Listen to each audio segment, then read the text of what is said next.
Welcome to today's first conference with the Iowa Hawkeyes, and we're joined by Garza, Jordan Bohannon, and Joe Wieskamp, and we will take your questions. Remember, please, that you help everybody if you track down your microphone, have your question ready to go. Once a question's being answered, just get one of our very capable assistants to get your microphone ready for the next question and address your question to the players specifically so that we can electronically keep up with what's going on.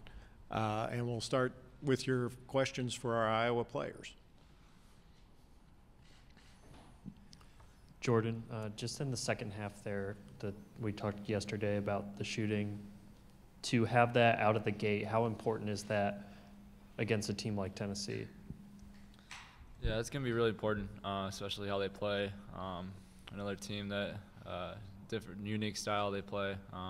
Really run the court, so we're going to be ready for that. But for us to get going, we're going to need to make our shots to start the game. I think that was big for Cincinnati to start their game last night against us. We weren't hitting shots. They got up on a big run, and it really took everything within us to get back into that game. So it'll make the game a lot easier if we're able to get out there right from the start and hit some shots for sure.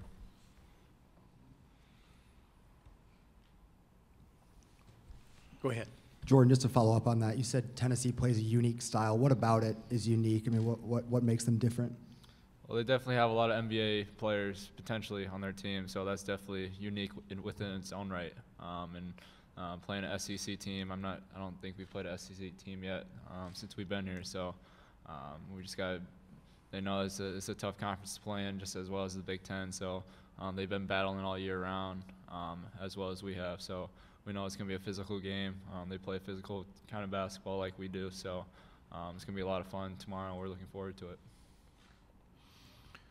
Joe, is it harder or easier in your mind to prepare for a team when you don't have as much time to prepare as you did for game one? I think it's a little bit harder, obviously, but I think our coaching staff's done a great job of trying to get us prepared for this.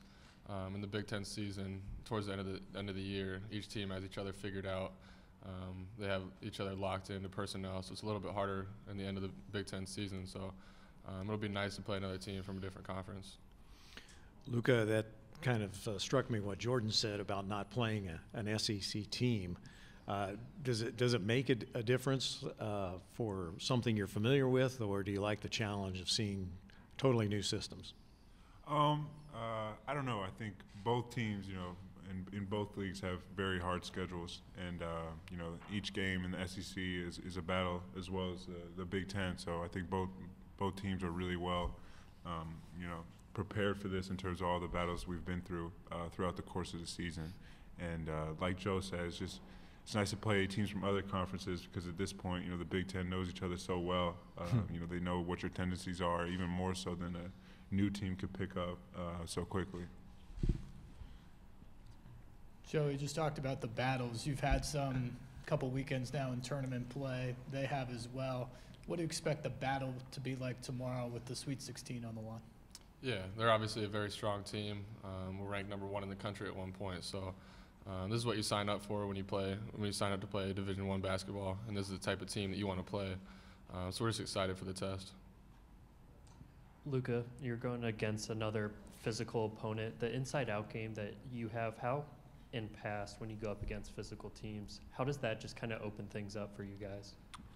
I think, I'm a player who just kind of sees what the defense is giving me. When they're really aggressive on my post-ups, and I tend to go a little bit more outside, try to open it up, and I'm going to do my best to try to create some space on the floor for our other guys to drive and different stuff like that. So I'm just going to take what the defense gives me, and I think that's something our whole offense does. Everybody, they just take what the defense gives us. Yeah, I had one for Luca too. Just wondering your impressions of Kyle Alexander from what you've been able to see, and I guess how important it would be. He's a guy who has had foul trouble at times to try to get him some early fouls. Yeah, I mean they're a different team when he's not on the court. You can see that when you watch some of their games. He's really athletic, long, can really affect shots around the rim, and he's when we go into games, we have a goal to get their bigs in foul trouble. So I think that that remains the same with him and Williams this game. Jordan, have you been taken by the Big Ten's success, or is that something you expected as they headed into the tournament? I mean, I think we all expected it, every single player in the Big Ten. I mean, we went through quite the battle on a night-to-night basis this past few months, and for us to go to a 20-game schedule, it made it even more difficult. So we're not surprised at all that the Big Ten started 7-1. I thought we've had really good matchups with teams, and quite honestly, I wasn't surprised any team won, or was surprised that any team won, obviously. But I think looking forward, I see more teams advancing in this tournament. I wouldn't be surprised if we get the same amount into the Sweet 16 as well. You mentioned matchups. I always think that's interesting as you approach a game. Are there teams that you think specifically you match up better because of what they do or don't do? Yeah, I mean, obviously it's difficult in the NCAA tournament because you only have a couple days to prepare, but you look at it, it all comes down to matchups in most games, and that's the beauty of the NCAA tournament. You don't have a lot of time to prepare for it, but you got to take what's there during the game, and you got to realize what matchups happen, and that's something you have to definitely take advantage of. Jordan, Tennessee's given up 15 threes to each of their last two opponents. As a guy who can kind of get it going, does that excite you? And also, how do you guys kind of avoid falling into the trap of getting trigger happy against them? Yeah, obviously I love to shoot threes.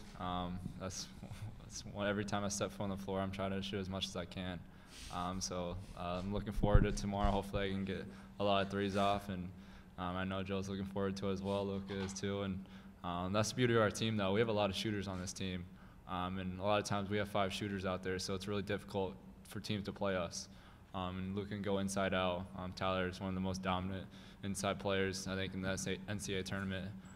So we have a really tough team to guard, but we know what we're capable on defense as well. So it's going to come down to getting stops in important times tomorrow.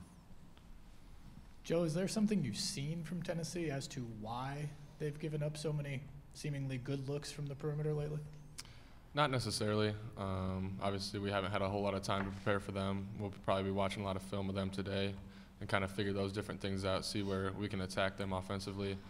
I think our coaching staff will be able to give us kind of a game plan how to attack that. Anybody else?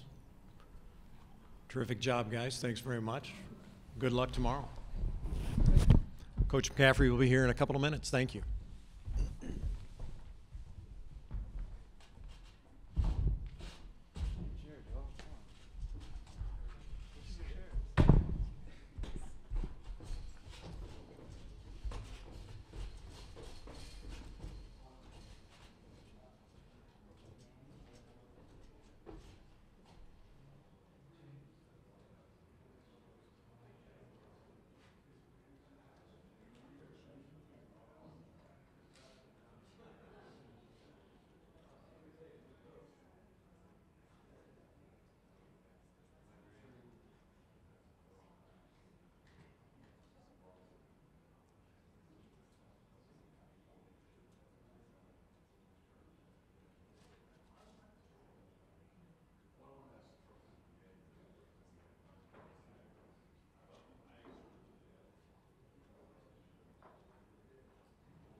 at length.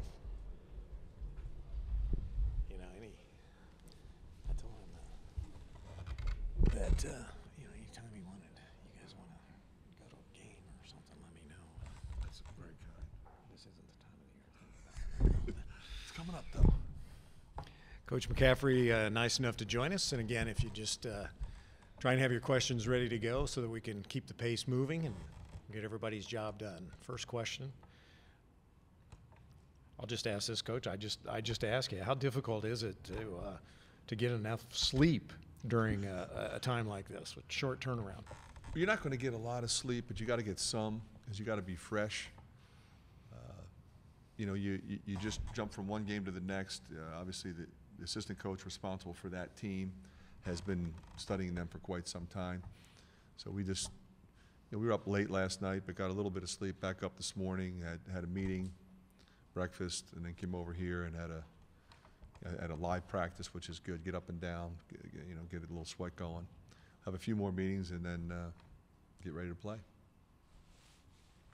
Yeah, Fran, as you look at Tennessee, how much of a difference do you think Kyle Alexander makes for them when he's on the floor and able to stay out of foul trouble?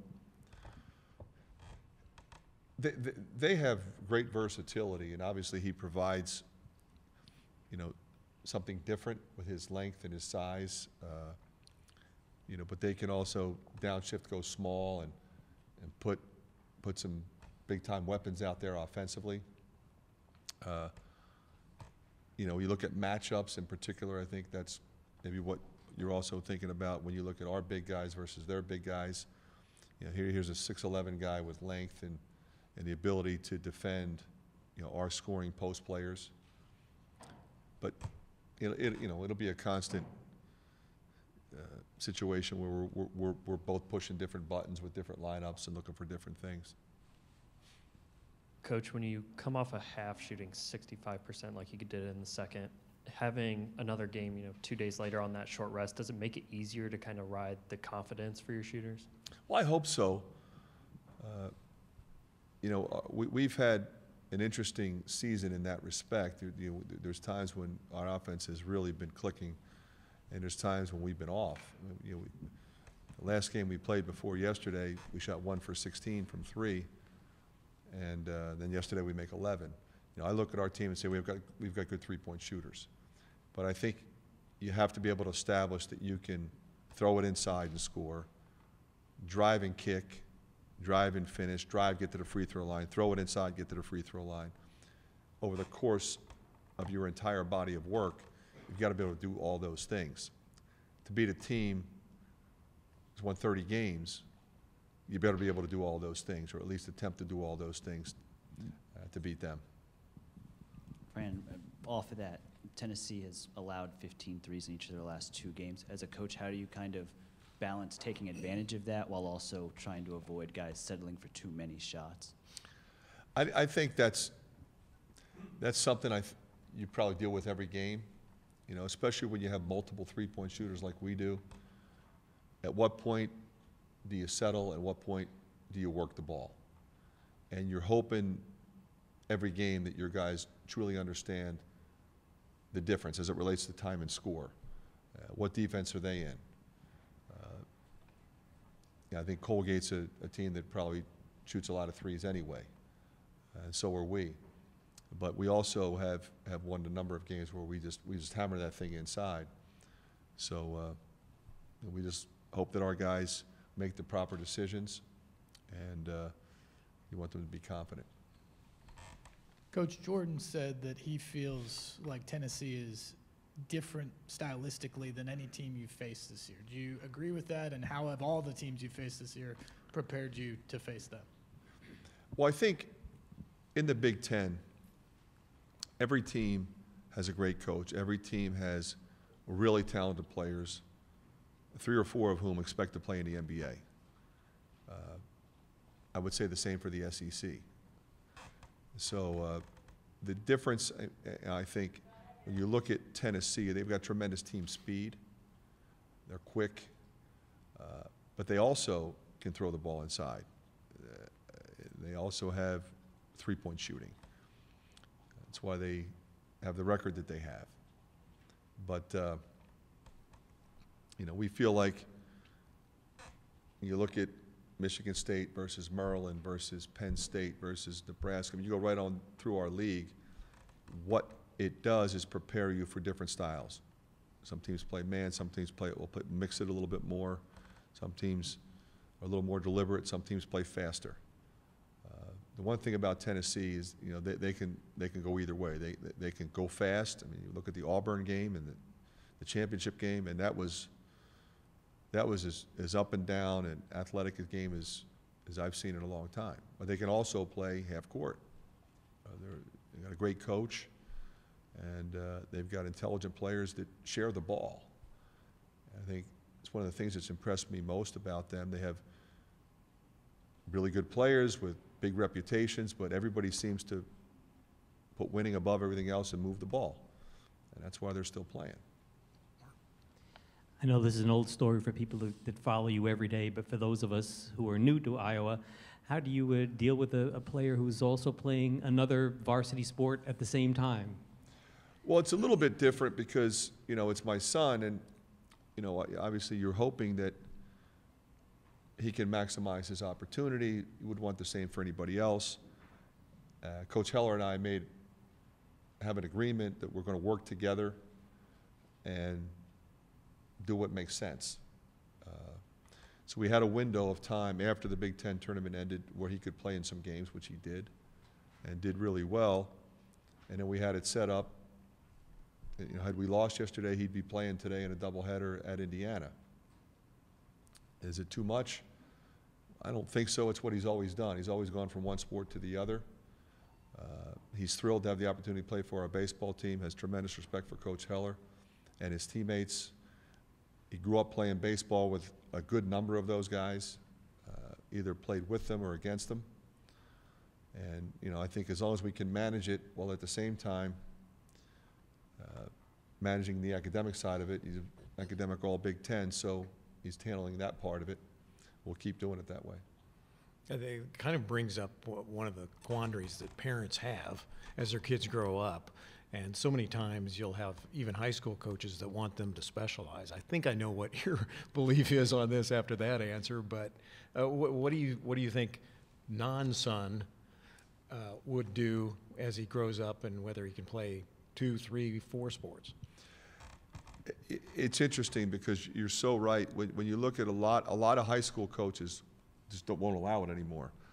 And when we came to Iowa, we met with the folks at Iowa City West High School to make sure that the coaches were willing to work together, because we felt like this was something he was going to want to do, and it's a place where they welcome that, and we appreciated that.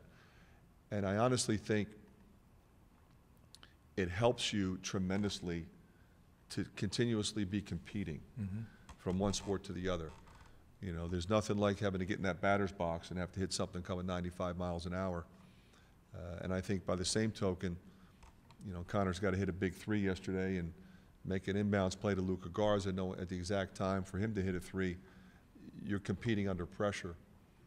And I think it develops you in so many different ways. So I encourage it. I like 2-sport athletes because what you know is you're getting is a competitor. Big stage is a big stage. Exactly. Exactly right. Go ahead. Fran, you kind of mentioned it a little bit, but, you know, between Tennessee and yourself, 2 of the best teams in terms of offensive efficiency in the nation, how comfortable are you getting into a shootout, so to speak, with the Vols tomorrow? We're typically very comfortable getting into a shootout. Obviously, as any game goes on, adjustments are required. If you feel like you're losing the shootout at some point, I think you might have to slow it down. I think you have to be smart enough to recognize, all right, let's work the ball a little bit more. Let's maybe try to shoot a few less threes and go inside a little bit more. Let's put it on the deck and see if we can get to the free throw line a little bit more, because we want to press. You know, if you get to the free throw line, you can get into your press a little bit easier. So normally I would say if the game can be in the 90s, we'd be happy about that. But sometimes you got to be careful, especially when you're playing a team of this caliber. Everybody good? Go ahead. Fran, it's been 20 years since Iowa got to the Sweet 16. What would it just mean for the program to get past this hurdle tomorrow? It would be tremendous. You know, we've come close. We all know how hard it is. I don't care where you are. It's very difficult to put it all together and get into the tournament and then advance once you get here. So I think our players all recognize the situation we're in, and we would really love to have this experience for each other, but also for our fan base.